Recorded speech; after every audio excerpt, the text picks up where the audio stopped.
with head coach Skylar Meade to recap the Trojans' fall schedule. Coach, yesterday was the Trojan Bowl, a game between the team inter-squad. What did you see from the team in that game?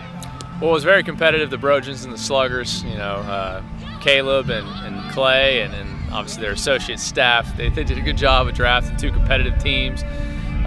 It was a great game. I have no idea how we got 9.5 innings of baseball in with what the weather was supposed to be yesterday. So we were very fortunate in regards to that. But it was a great matchup. Obviously somebody has to come out on top. That's just the way it goes. So it's a 6-3 final for the Trojans. Donnie Wibbs had a big 2-run homer. Trey had a big infield base hit up the middle there in the 6th. And their pitchers really stuffed. Pitchers as a whole really stuffed yesterday, but we also hit the long ball, which as a team is something I think we're going to be capable of doing. But, kudos to them. In about 40 minutes, the winners will get to enjoy themselves some pizza, some fine Domino's pizza today. And the losers, well, they don't really get anything because that's kind of sometimes how it works in the world. But it was great competition. Everybody got after it. Everybody had a great time. And it was a really nice way to cap off the 45-day window of team practice fall. So the fall practice schedule is coming to a close. What did you see from your team? What were some of the focuses that you wanted your guys to work on this fall heading into break and then back again?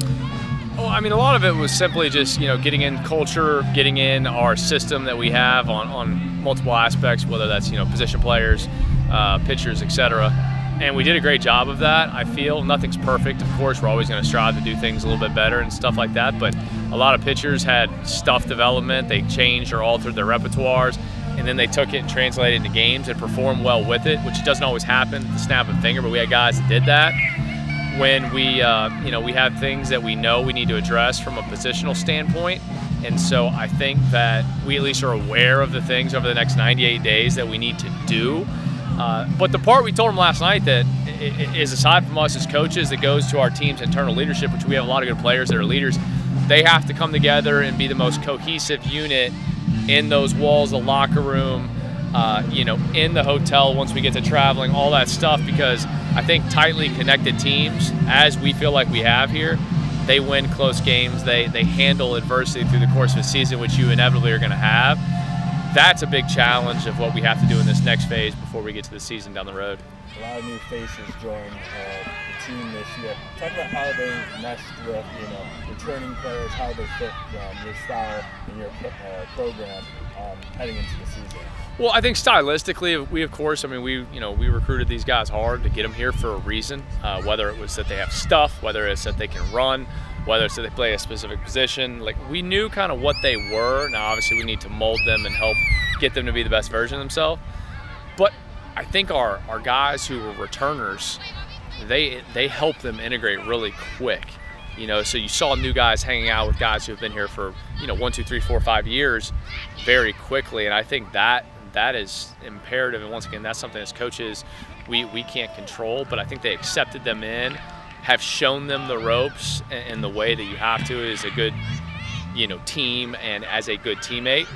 So I think those guys have done well. Like, the talent speaks for itself. If you come out to a practice or you speak to scouts who have been here or writers who have been here, like, it's very apparent that there's talent, that there's athleticism, that there's pieces, that there's tools. Putting it all together will be, the final, I think, icing on the cake, but I think we have the pieces and the personnel to do it. 98 days until the start of the new season. What are you doing to fill in this time between now and the start date, a couple breaks in between? How are you going to be sticking around and keeping the players engaged around Troy baseball? So we can still do a little bit of work next week. So there's a couple guys, a couple of our new two-way guys. Maybe we'll do some things, just continuing to work on the mound. So those guys will have some baseball stuff. Next week will be just really specific things because we're still allowed to do some individualized work till the 18th, till next Friday. We'll have some weight room competition things that we'll do with Thunder in there, and he's done a tremendous job. That's a big part of our development and camaraderie is what Thunder has done in the weight room, so we've been very proud of him, especially piggybacking off the success that Anthony Wood had last year before we lost him after the season to Alabama. So there's still things that we can work on. Of course, the guys who are in rehabilitation mode, we have some guys that are coming off injuries. We'll continue to work with those guys, make sure those guys are progressing, because they can't get left behind. They got to get better. They got to get healthy and get in there and work with Andy and work with us on being the best product that they can be over the next 3 months and change. So that's kind of what we'll have. Of course, we'll try to get together, do some stuff maybe post-Thanksgiving, just where we hang out, but we can't do anything baseball specific because the NCAA's got tons of fun rules for us to abide by. So we'll make sure, though, that they have the proper plans and stuff to be ready come January 11th when we get back to school and get back into workouts. All right. Thanks so much, Coach. Thanks, Brandon.